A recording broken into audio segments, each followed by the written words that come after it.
আর share করছি চাল কুমড়ো ভাজি, সাথে রুই মাছের পাতলা ঝোল পটল দিয়ে। আসসালামু আলাইকুম এভরিওয়ান, আমি নাসরিন সুলতানা মিন্না, সিরাজগঞ্জের মেয়ে। আমার রান্নাঘরে আপনাদের সবাইকে স্বাগত জানাচ্ছি। রান্নার সাথেই থাকবেন।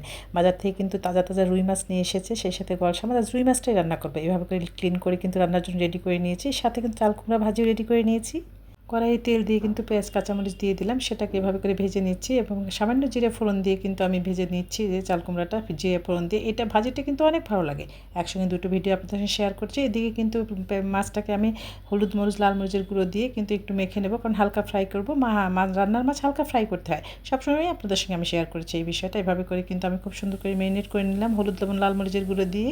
এদিকে কিন্তু আমার ভাজিটাও হয়ে যাচ্ছে। চাল কুমড়া ভাজিটা কিন্তু গরম ভাত রুটি পরোটা সব কিছুতে ভালো লাগে।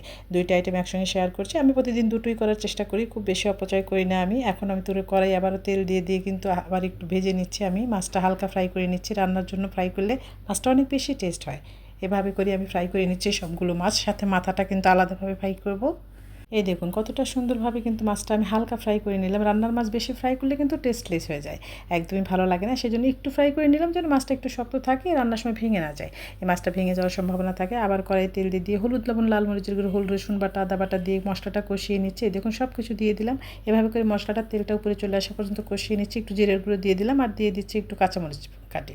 কাঁচামরিচটা কিন্তু আমি এভাবে পেস্ট দিইনি, আজ কেটে দিলাম। এখন পটলটা কেটে রেখেছিলাম, জ্বালা জ্বালা পটল একেবারে খুব সুন্দরভাবে তেলের মধ্যে কষিয়ে নিচ্ছি। মশলার মধ্যে কষানো হয়ে গিয়েছে, এখন মাছটা দিয়ে দিলাম।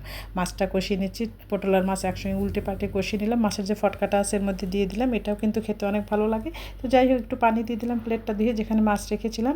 এখন হাই হিটে রান্না করে নিচ্ছি। এই রান্নাটা কী যে ভালো লাগে, পাতলা ঝোলের তরকারি গরমের দিনে ভীষণ মজা। তারপর যদি রুই মাছ হয় তাহলে তো কথাই নেই।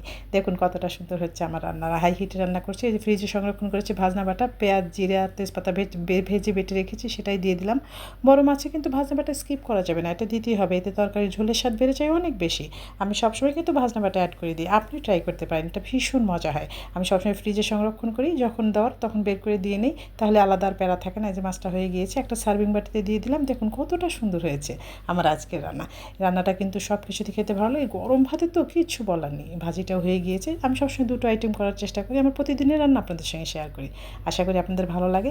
আমি আমার জন্য কিন্তু ভাত নিয়ে নিচ্ছি। দেখুন গরম গরম ভাতের সাথে রান্না করে নিয়েছি। লেবু একটা দিয়ে দিলাম, একটু পেঁয়াজ একটা, একটু কাঁচামরিচ খেতে ভালোবাসি। চাল কুমড়া ভাজি দিয়ে দিয়েছি আর দিয়ে দিচ্ছি কিন্তু এই যে রুই মাছ।